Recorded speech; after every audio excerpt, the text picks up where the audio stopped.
साहेब, पहिल्यांदा नगर विकास खात्यावरती बोलत असताना गेल्या काही वर्षांचा अनुभव नगर विकासचा जो आहे पुस्तकामध्ये वेगळं छापून येतो। निधी वाटताना मात्र मंत्री महोदय आपल्या मनाप्रमाणे निधी छाप, पण अध्यक्ष महोदय निधी हा सगळ्यांचा आहे, सगळ्या आमदारांना तो व्यवस्थित वाटला गेला पाहिजे, त्यात समतोल साधला पाहिजे। ही मागणी मी उघडपणाने करतोय, कारण का गेले काही वर्ष बघतोय आम्हाला निधीच मिळत नाही। आम्ही काही सावत्र मूल्य आहोत की काय या सभागृहात आलेलो? हे सभागृह सगळ्यांना समान आहे, या सभागृहात सगळ्यांना समान वागणूक मिळाली पाहिजे।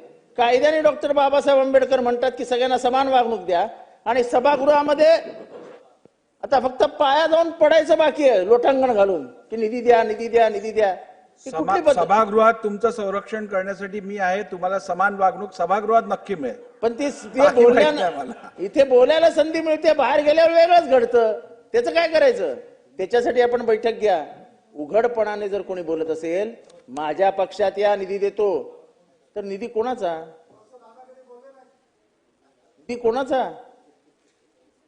कोणाचं नाव घेऊन बोललेलो नाही, त्यांना समजायचं, ते हुशार आहेत, ते समजले असतील।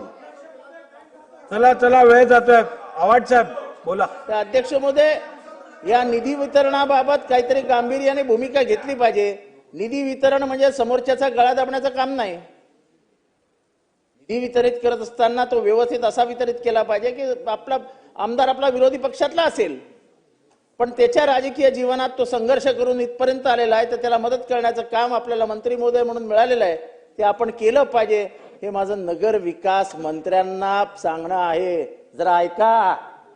मी सुरुवात नगर विकासने केली आहे, उगा स्वतःच्या अंगावर उडवून घेऊ नका।